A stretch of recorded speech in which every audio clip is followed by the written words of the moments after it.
One. Hello, ladies and gentlemen. Welcome to Click Gaming's weekly podcast. Episode 5. Episode 5. Evan and Chance is joining along like every week. And we'll start off by talking about events coming up. Just a quick overview. A couple days we got box fights, Fortnite. 30 teams registered. That's on the 15th. Then we're running an event for Langston. Some gunfight. Then we got Rocket League coming up on the 18th. And then S&D and Call of Duty, Modern Warfare, as well as 2v2 Warzone. Those are kind of the brief events coming up. Be sure to hit up. We got a Rocket League on the Halloween weekend. Evan said we're going to do a spooky Rocket League. We're going to play on their spooky map or something.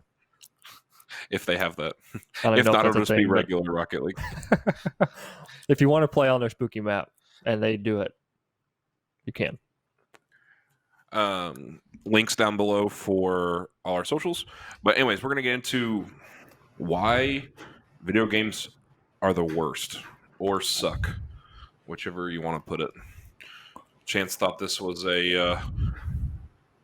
on his mind, I guess, because we've been having a lot of issues recently, and mainly that's because Call of Duty sucks right now. If this is a bad idea, let us know. Tell Evan, add him in the Discord at Jetamind. Say y'all are the freaking worst. Talk about better stuff. But when you tell us that, make sure to give us an idea of what to talk about.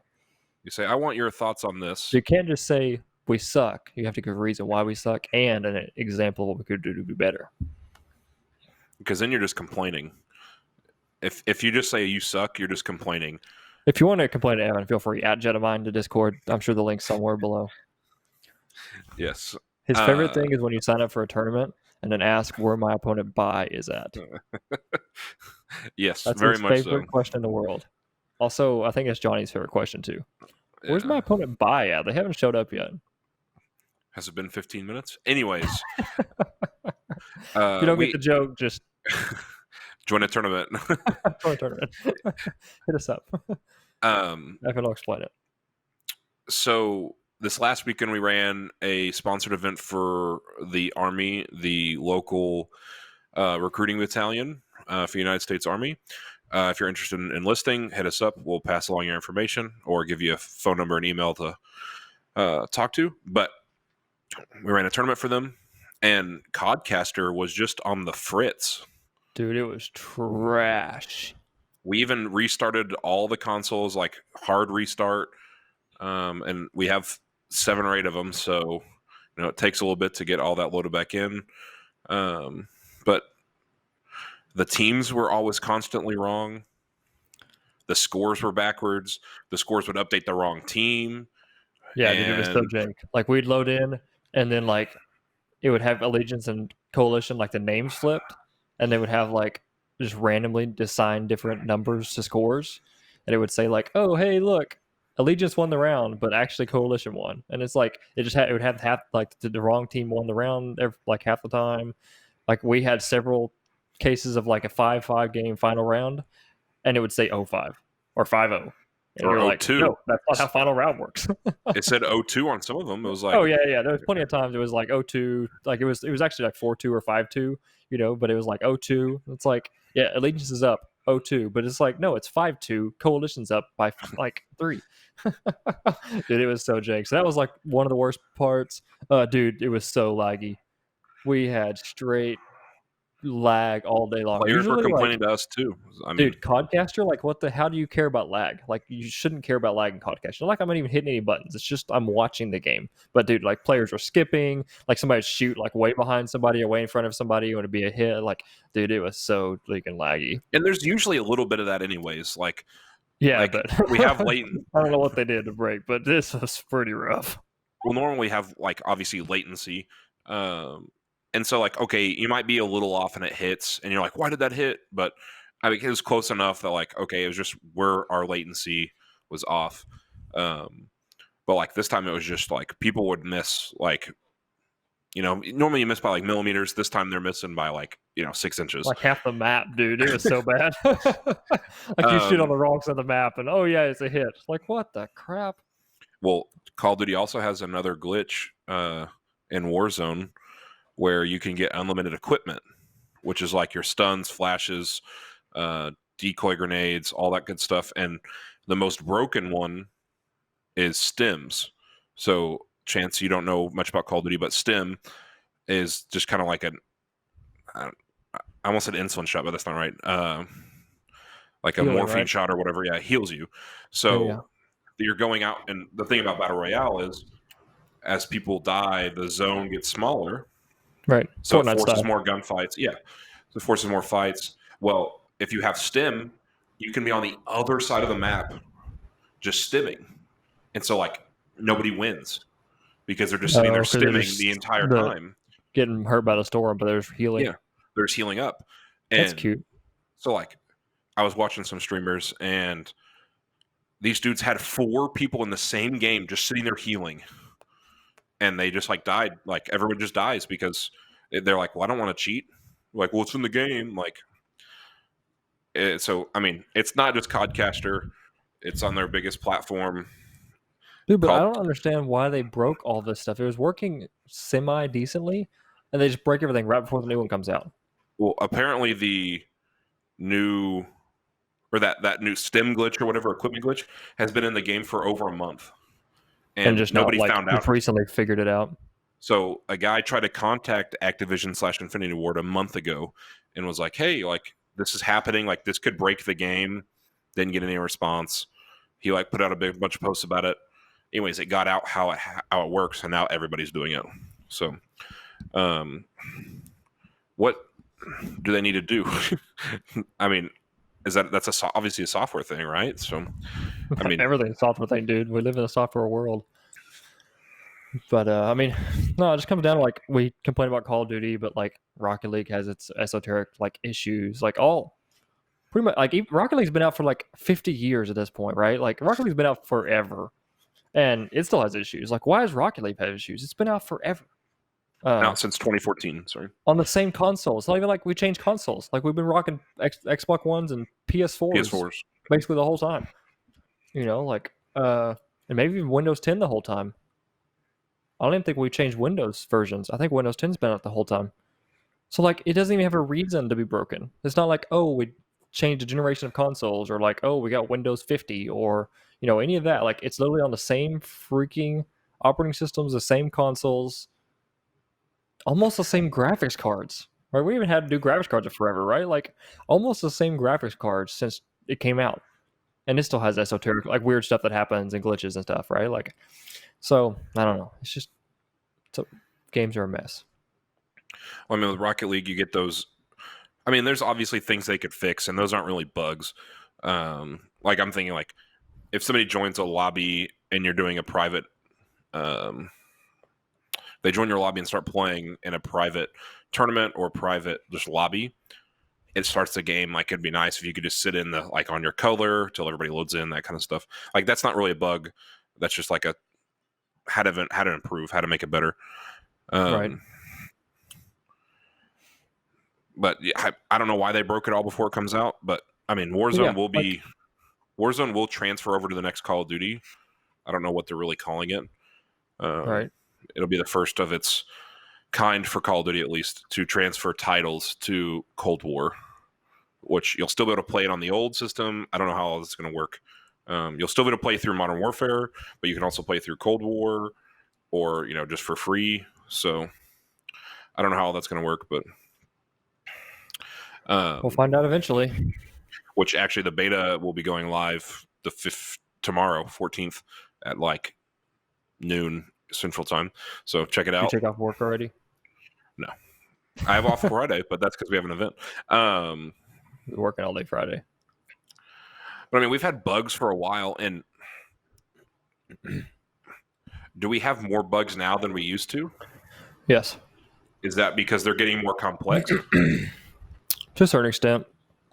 I think it's a general trend in the software industry in general. So used to, like, as software complexity grows, you just end up with like trying to manage complexity, right? Like software is some of the most complex stuff humans have ever created.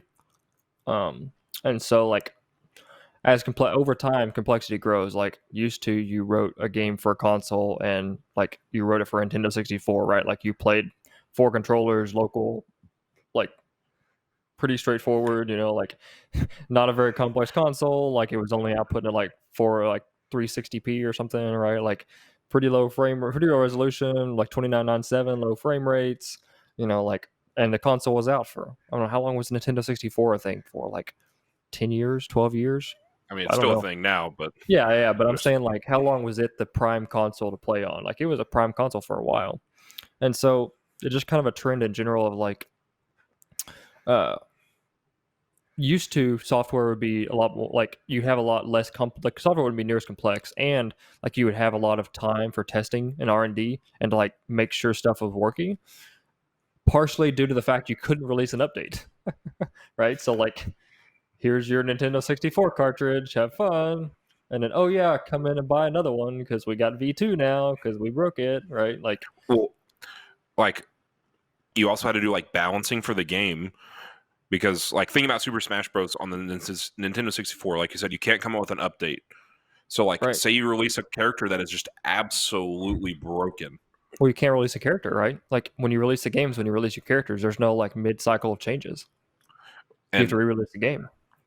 I mean, I say that they had some where you could like install like expansion packs, I think, on your controller, but those were very scarce. Like who But actually got those? Like, I mean, right, hardcore gamers got those, but right. But like in general, like you weren't going to release an update 6 months into the game, right? Like you got one shot at the releasing it, right? And so like it's just kind of driven by a different world of software. And so now like we've transitioned in a world where you can supply updates every freaking day to your software, right? And so, and the software's way more complex, right? Now it's like the same game plays on PlayStation, plays on Xbox. There's 7 different versions of the PlayStation. There's 7 versions of the Xbox. You play on friggin' Windows. You play on, 50 different iterations of computers. Some people play on old stuff. Some people play on new stuff. Like, there's just so many different variations. Plus, you have the internet, right? Everybody's connected together, playing each other. So, like, you've added a their versions have to ton. match up. Yeah. Like, and you go all the way from like, what, 720p, like, is a pretty low spec gaming PPC, maybe like 720p 30 FPS, all the way up to like, I mean, you can rock 4K now, and especially on the newer Nvidia stuff, you can rock 4K 120 hertz, right? Like RTX. the brand new 30 series cards or whatever, you can really rock 120 hertz 4K. I mean, even the new Xboxes are saying you can rock 4K 120 hertz, right? Like you're talking massive disparities in game resolution, right? Like there's just so much more complexity behind the hood, and like you have more players, you have more skins, you have like better resolution of like better textures, like the games look better, you have longer campaigns, like Super Smash Bros campaign was basically not a thing, right, compared to Call of Duty's. Like there's so much more complexity under the hood. There's like motion is way different, right? Like Super Smash Bros motion was very, very, very Well, it's plain almost compared to 2D. today. Like Yeah. Super Smash Bros. Like Almost 2D. yeah, like 3D wasn't really a thing, right? Like there's just so much more complexity now. And once you stack it all up together, plus the fact you can release updates constantly, allows us to release broken software. Basically, it's what it comes down to. So used to, you weren't really allowed to release broken software because it was very hard to release an They'd update. punish you. You would be punished because Yeah, your yeah, game would like just flop. yeah. Like if you released a broken game, nobody would like. I'm not going to buy that game, right? Like because you couldn't release an update, right? So you only got one shot at it. But also, like you had longer times to develop, right? Like you probably had twice as long or 3 times, maybe, I don't know, maybe 4 times as long to develop a game in 1984 1985 time frame versus 2020, right? Like right now you got like a few months, like get this game out the door, right? We're gonna get the people playing this, we're gonna be the first ones, we're gonna be on the console immediately. Like the new PlayStation, I bet freaking game developers have only had the new PlayStation for a few months. And when it's supposed to be released, I mean, I'm sure they had specs in the beginning, maybe they but had 5 or 6 months of like maybe not even 5 or 6 months. I bet they had 3 or 4 months with the consoles in house to test on. I mean, I'm sure they had development software and stuff set up before, but like the console wasn't finalized till recently. I guarantee you, game developers are only going to have like 4 months on the console before they need to start releasing their games. And so like everything's just so much faster. And it's kind of a cop out because we can release updates. So we have a little bit of a cop out now, but also like it's just kind of the world we live in at this point of software complexity is growing exponentially, which doesn't help things. So like we only have a certain number of developers, we only have a certain tooling set up, and software complexity is growing exponentially. And so it's just a matter of like we're constantly playing catch up right now, and at some point it'll start leveling off. But we've definitely hit the exponential curve. I mean, like 2010, 2011, 2012 time frame, we hit like software is going exponential, like to the friggin' moon. So like that's probably the biggest thing is complexity is going to the moon right now, and we're still playing catch up. But like I said, we have the possibility of releasing updates, which is good. You know, you can constantly be like, oh, we broke this, get updates out and get stuff fixed. But also, like, you don't want to break new stuff whenever you release your updates too. Like, you need to go through some in-house testing. But like, that's another thing is this testing has gone out the window. So software testing is no longer really a thing. Like Microsoft for video games. Everybody in general. Microsoft used to have a ton of in-house testers for Windows, and the Windows 10 came out, they basically fired all the testers. I mean, they still have some testers, but not to the extent they did. The integration testing of like going in, using Windows 10 or using Windows, right? Installing on computers, running through stuff, testing stuff, playing with stuff, right? They had a huge, they downscaled a ton right after Windows 10 came out, and the amount of testing they have. And that's kind of a general trend overall in the software industry. So part of it's just they're not getting people's testing it until it gets released. What about like private betas, I guess?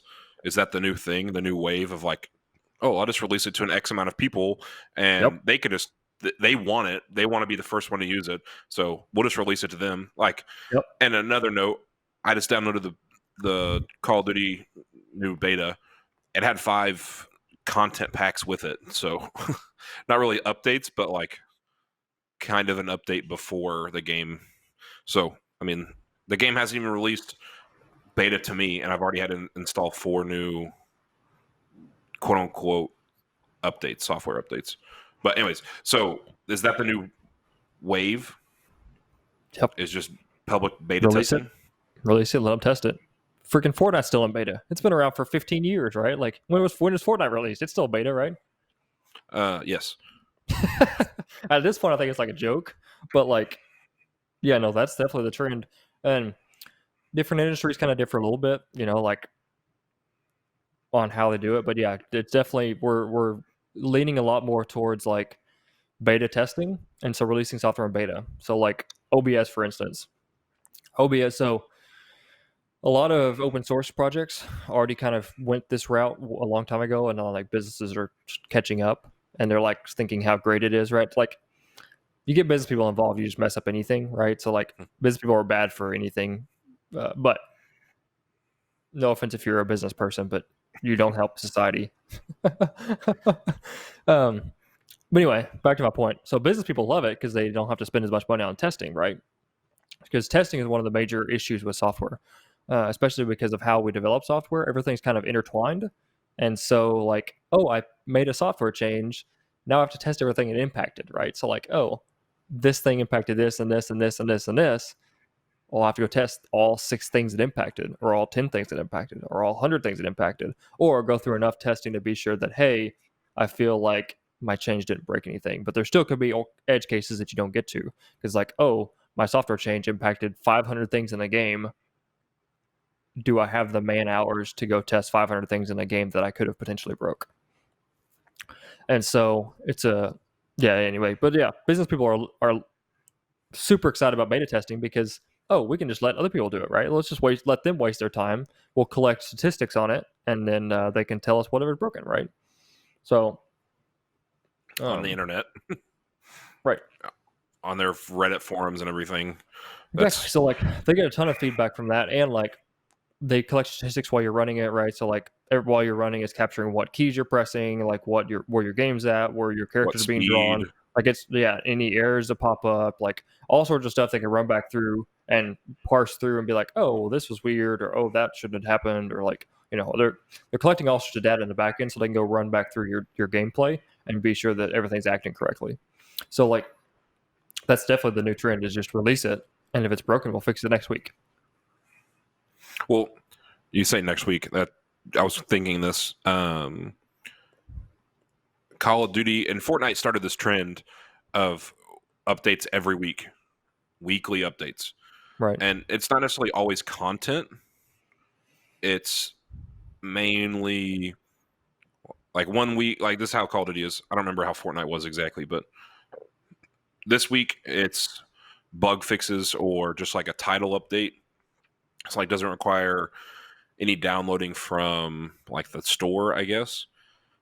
And then the other like a title update, or that's a title update, and then like a main update is like we're going to release new skins and maybe fix a few things, maybe fix some larger errors that require like a larger like download. And those happen every 2 weeks. So like I said, Fortnite started that trend, and there was complaints like crazy for their software developers of like, hey, we're burnt out, we can't take vacation or we'll get Yeah. fired Because because you're just releasing every freaking week, and it's just fires yeah. upon fires upon fires. And there's sometimes that I say sometimes Epic Games is like, okay, we're not releasing any update for this month. Like our software team is off. Like we're not fixing Right. anything. The last 2 updates were like, let's just fix stuff and not break anything else, and we're all taking a month off. Yeah. And I mean, I'm sure they really appreciated that, but it's just getting, like you said earlier, it's just getting so complex. And then on top of that, you're adding new things every week or every 2 weeks of like content and like new skins. Because obviously, your business people, as you said, are driving the. Well, we need to release a new skin because we need to make. We need more money. We need to make another 5%, 10%. Spend less money to make more money. That's what every business person ever in the world is all about. Spend less money to make more money. We need to make more money, right? So they're adding new skins and everything, and then they're like, okay, well, we added skins. We better fix one of these glitches, and so they release that, and then it breaks 12 things. Right. And like, oh, we didn't test it, right? Like, so anyway, it's getting to the point where it's killing the games. Like at least for Warzone's sake, like hackers are a huge deal, and I know you could talk about that for a while because it'll never get any better. Hackers are a big deal. These other glitches are a big deal, and the community feels like it's getting ignored. But I mean, I feel bad for them, but at the same time, like you bring it on yourself. Kind of to a certain extent, right? Like it's one of those things. Like you can complain all you want, but if you don't do anything to change it, it's not going to change. You don't go on strike or whatever. Right. So like you can complain all day long that Fortnite breaks things all the time, but you still play the game and still buy skins. Yeah, or you still give them money to play the game, right? Like, or Call of Duty, you can complain all the time that they break stuff, but if you still play the game, you're still supporting them, right? So you have to stand up and say like, no, I'm going to go play something else, guys. Bye. Right? It may be getting to that point soon. You know, if this new Call of Duty is just thoroughly broken, like people may get turned off and go do something else, right? But like that's kind of where you gotta be is you can't just complain about things if you want things to change, right? If you want things to change, like you got to go over this other like, oh well, Activision is terrible. Let's go support this other like we're gonna play Apex now. Indie game or like just different companies like Apex or anything, right? Like you have to go find something else you enjoy doing to stand up and say like, no, I'm not dealing like you're putting out terrible content. I'm not playing your game, right? You have to be able to say that. Otherwise, you can't complain. I mean, you can complain all you want, but nobody's going to listen because you're still paying money to the people to provide you with this game. So as long as you're still paying money, they're still going to keep doing what they're doing, right? And so that's where, like, as a consumer, you have to say, like, no, guys, hop in the lake, fix your stuff. You need to fix it, yeah. You need to do this right. Well, that kind of hurts our side of the business as well of, like, I'm not going to play this game anymore because the game's broken, and then nobody signs up for a tournament or right. Like, I mean, it hurts us. But that's the game. We just gotta be flexible, right? Like that's partially why we're trying to get into more and more games that are streamable. That's what we're trying to add more and more all the time because like we gotta be flexible because of that, right? We can't be tied like to Overwatch. To one game. If we only did Overwatch, like we would be up a creek. When like if Overwatch ever went belly up or like something happened and everybody said no, we're not playing Overwatch, right? Like we'd be sunk. And so like that's partially why it's good to be flexible on our side as well. We're trying to run more and more different game titles and figure out how to do it, is because like we just need to Everybody has different we need to be tastes. flexible, right? I mean, everybody's different tastes, but also like like what if tomorrow like Call of Duty is not a thing anymore? Like, oh well, I guess we're gonna run Overwatch and Valorant and League, and like like that's the whole deal, is like we gotta be flexible in our games. So on our side of like, if Call of Duty wants to go bye tomorrow, like we're fine, right? We'll just say, oh, okay, cool, we'll schedule more Overwatch or something, right? Like that's that's why we don't want to get tied into a game. Well, it just limits us in our community. We're only limited to that community, so. But it's just like putting more arrows in our quiver. Is that the right word? To attack different communities and Not still attack, but support, right? Like, well, yeah. I meant like attack, like you can't say in a good way, but maybe that wasn't the right word. But you go to those communities and support up their gamers, right? Yeah. Because like, there's, like we could be hardcore Call of Duty and not do anything else, but like, okay, we're part of Call of Duty, but like, that's okay. Call of Duty is only so big. Like, there's only so many people that enjoy watching it. Like, there's only so many people play it. Like, it's not. We don't want to be dead set on Call of Duty. So, and the game goes through its ups and downs. Right. And so, if you're not tied to one, you can avoid some of those downs. But also on like the software side of like, and the way that we do things, like we obviously have to test, but like say Overwatch changes in a new update or even comes out with a new game. So Overwatch is dead, but Overwatch 2 is the new game. Mm-hmm. Like we have to do testing, and we might have to change how we do stuff entirely so that like we can actually stream it and like support it and run tournaments. Right. So we do testing on our side, but yeah, we do testing, and then like we'll run the tournament and everything will be broken, and we'll figure out how to make it work. But yeah. And then we'll sell to somebody to run it and give a good prize pool, hopefully. But I mean, we're in that case right now, right? We're working through Valorant bugs and like trying to figure stuff out in Valorant for this weekend. So it's anti-cheat. That's what we're dealing with right now. Yeah. Just friggin' part of the game is to figure out how to make this work, right? So just figure out what we can do to make it happen. I mean, if we might have a Valorant tournament on Saturday with one of the local colleges, OCU, and say we took the same approach as a lot of these companies. We show up on Saturday and say, well, we're going to try it. Yeah. And we load up 6 games and realize, hey, I can't use my mouse because of this anti-cheat. Yeah. Dude, video games are the worst. Yeah, so we literally, backstory, we're trying to load Valorant in. So we have 6 PCs set up that we run games off of. We've run League off of them at this point, and Overwatch. We're working on Valorant and Rocket League. So we're trying to get set up on Valorant and Rocket League to stream off of these computers.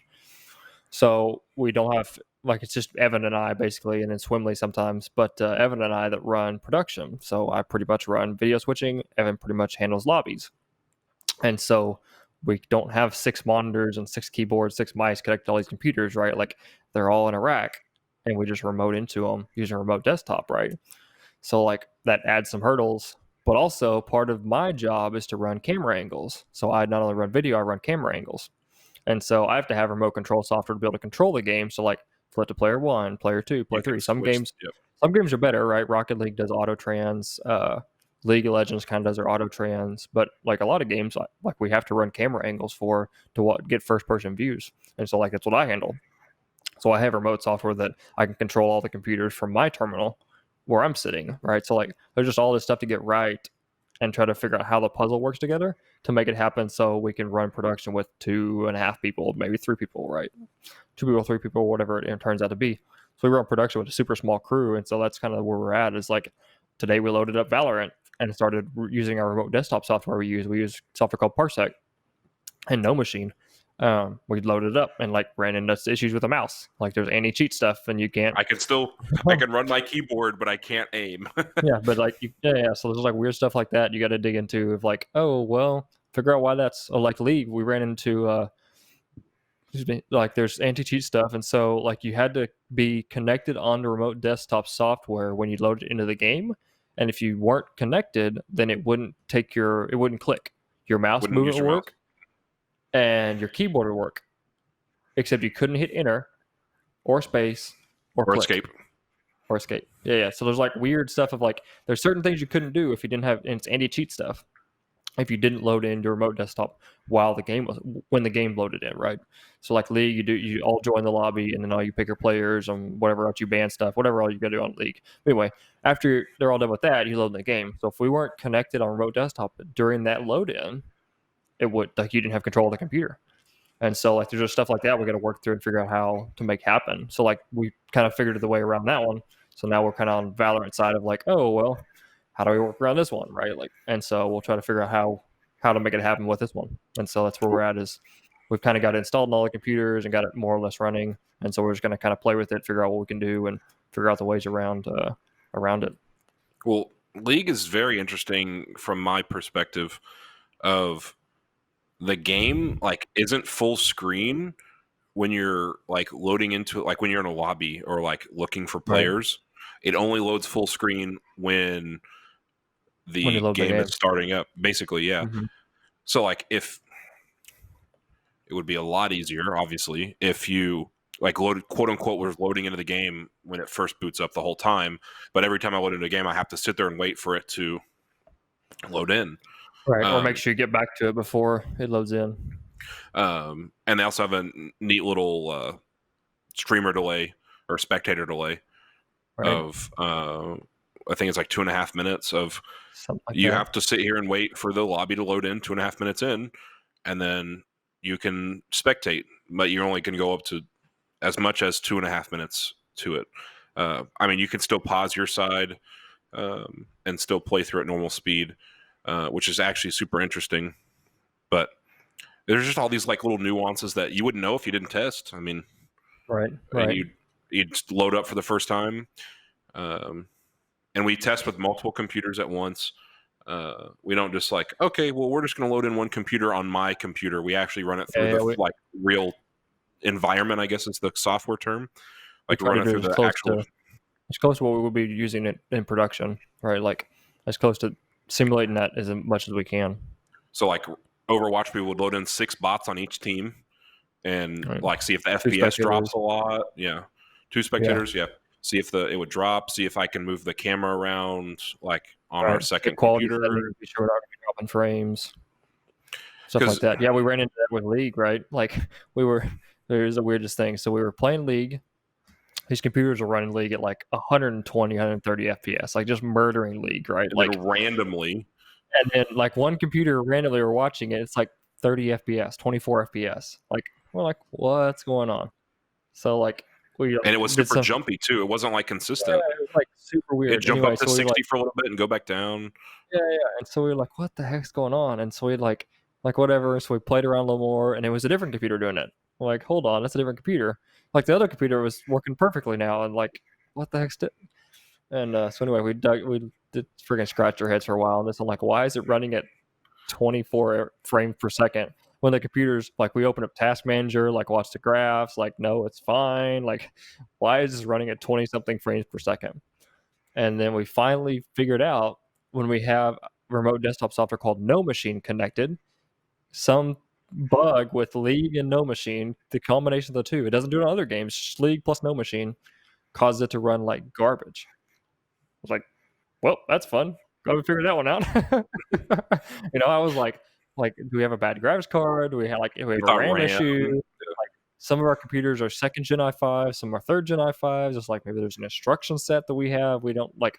I was like trying to scratch, like, what the heck's the difference? Oh, we're connected on No Machine, and that causes it to run at 20 FPS versus 120. Like, what the freak? Which I don't know if it does it on Parsec, but I mean, which Parsec is another interesting software. which actually has a pretty decent following. I mean, when I'm doing some research on why Valorant won't let me use my mouse, there's forums on like I'm using Parsec to play Valorant. Like, why can't I use my mouse? All that kind of stuff. And I'm like, wow, this actually has like a decent following for Parsec for Valorant specifically. Yeah, well, Parsec's big claim to fame is remote, low input lag, remote gaming, right? Like, I have my gaming computer in my other room, I have my gaming computer at my house, like I'm not there, right? Like the My Parsec's claim to stepdad's house fame, or something. Yeah. Parsec's claim to fame is you don't have to have your low input lag, high resolution gaming, and so like like similar to Google Stadia or any of that, right? Like running a game on a different computer in like Shield, the NVIDIA Shield or whatever, right? Like all these are instances of that. But Parsec's an example of a free software that's you can run low input lag gaming. And we're using it And kind of similar. I mean, we're playing games with it. Another interesting thing, and this is one of the big YouTubers was using it for Corona. So what they were doing is all their editing PCs were at the office, and then they were using Parsec to remote into their office computers to edit video.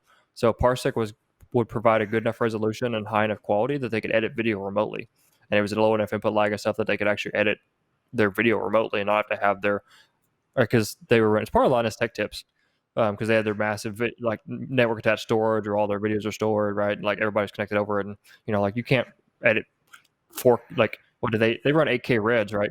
They run 8K reds, so like you can't edit 8K reds at home like on a residential internet connection, right? You're talking like I don't even know, several hundred gigabytes an hour, like maybe several gigabytes a minute, right? Like some serious freaking video footage. He probably runs through 20 terabytes like it's no, but like it's going into style, right? Like I know he does because he's got 2 petabytes of storage. I think he's got 2 petabytes of storage. That is that's 2,000 terabytes. If anybody doesn't know how to do math, 2,000 terabytes of storage right now for like video footage because he archives everything. So like that dude's nuts, right? You can't handle that on a residential internet connection. You're talking hundreds of terabytes of footage to access.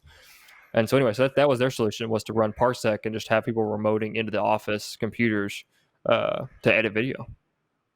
And so they had their full editing PC that was set up to run 8K red raw footage and have access to all the network storage and everything. So anyway, so like another example of something, CAD, like drafting and stuff, probably the same way. You could probably run Parsec and do CAD and do drafting remotely. Because like I say, low input lag, high quality remote desktop, right? That's the claim to fame. So anything that's low input lag and high quality, like you can do, I'm gonna try it on my computer. Yeah. To do CAD. So, I mean, like I say, it probably works because like if it runs a game, like it'll run anything else, So you can do quite a bit remotely. Anyway, that was an interesting use case. But anyway, yeah, that's a big claim to fame is the gaming side. That's kind of where it's taken off because you can also share. You can also like invite friends to your computer, and so like you could have 2 or 3 friends to get together and buy a gaming PC, and like it's sitting at one of your houses that has a decent internet connection. All of you just buy one copy of the game, and just kind of take turns of like, oh, I'll play today and you play tomorrow type thing, and remote in to play whatever you're gonna play. Freaking be on your Chromebook, play will it afford your controller? It'll afford your controller. Yeah. PS4 or Xbox like controllers it'll forward. Like I haven't played with a ton, but like it's pretty flexible on what it'll do. You can run on Mac, PC, or Linux, right? Like it's pretty flexible. I'm pretty sure you can run on Chrome, like our Chromebook. So it's pretty flexible. Like so you can be running 100 something frames per second on your little Chromebook or something remotely. So like super interesting software.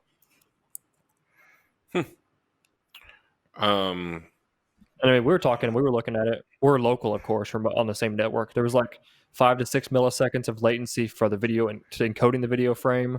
And there was, like 2 milliseconds of latency to get over the network to their computer because we're local. And then like 6 or 7 milliseconds to decode latency. So like you're talking 13 milliseconds. That's basically a frame at 60 frames per second. And then plus whatever your internet lag is. So I mean, 2, 3, 4 frames, like, is it the best thing in the world? No, but it's pretty good. It sounds like something Google Stadia would buy. I mean, they're same stuff that Google Stadia is built on top of, basically. They're going to be the same story. Just except Google Stadia is going to be much more optimized for the hardware they're running on. Parsec has to be pretty like broad because You can install it on any Windows computer or Mac or Linux, right? It's pretty broad.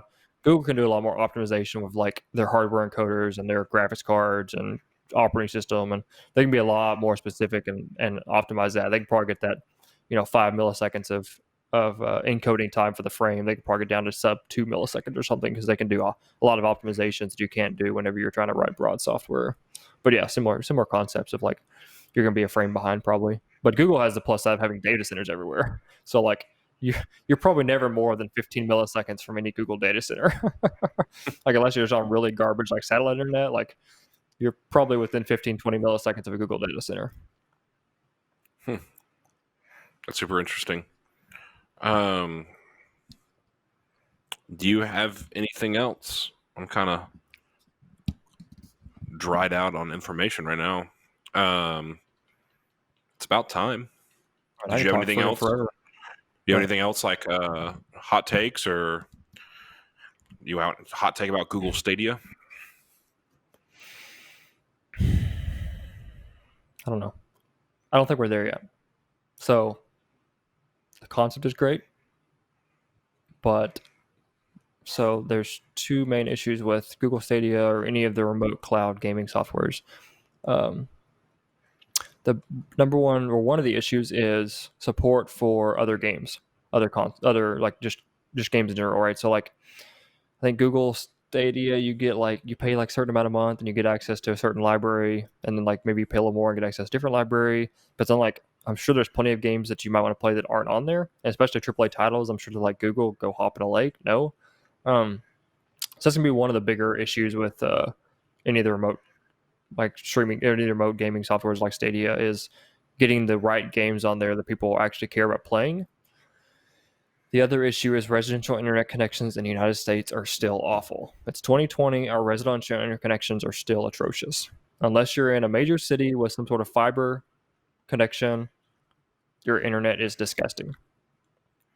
So with that being said, your latencies are going to be awful. And you're trying to play a first-person shooter with 100 milliseconds of latency, it's not going to work.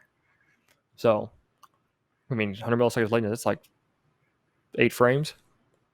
So, like, that's not going to work. So, that's really the two biggest things is A, the titles, and B, the fact that residential internet connections are still garbage. Google's trying to fix the residential internet connections that are garbage, or at least they tried a little while ago. They ran into a bunch of like regulation issues and stuff where they ran into a ton of issues deploying Google Fiber.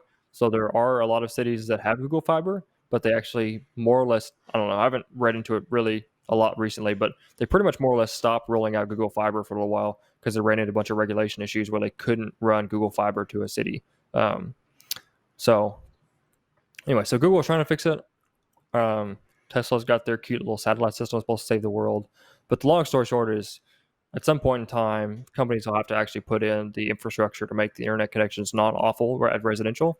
And then that's where you're going to really start seeing some remote gaming stuff actually take off, when we actually get real internet connections to residential. That could be a while. Depends. I don't want to get into politics. But it depends on the government. No politics. That's true. We ain't going to talk about how long it's going to take. I have multiple opinions. All of them involve the government. And I mean, I'm sure it got trashed by its competitors. I'm sure they all put out like fake news stuff about how the input delay is going to be like, an extra 30 seconds, something ridiculous. And I'm sure it got blown out of proportion because, like, I always heard, like, if it's like parsec, it's really not that bad. But also, my experience is local. Not on Johnny's internet connection remotely. But say it was similar to what parsec I experienced with parsec, like that would be fantastic. Yeah. You go pay $20 a month and you get access to a 3090. You can game at whatever the frick you want to game at. Plus, you have a library of games. Like, no, that sounds amazing. As long as the library is good, because I don't care how much I pay, as long as the library is bad. I'm not. And you don't have to buy a new $2,000 PC every freaking 2 years, 3 years, right? Like, that's the plus side of it, is you pay $15, $20, $30 a month, and you always get access to late hardware. Like they'll be running latest hardware, and you can basically run at whatever resolution, whatever frame rate you want to run. now super high res like frame rates, like you're not going to game at 144 frames per second on Google Stadia. Like that's just not going to happen. Like so, there are still going to be a lot of people that play locally for that reason of like super competitive, especially super first-person shooters. I mean, there's still super competitive stuff you'll have to play locally because you just can't get the high frame rates because your input lag. Right, when you care about how long it takes to push the mouse button to how long it draws it on your screen locally, like you're talking like like you can't go over the internet and like that's an order of magnitude or a couple orders of magnitude away from the internet speed and latency. So there are going to be some people that still game locally, but like most of your casual gamers could probably get away with Google Stadia or something like it, as long as they had an already internet connection.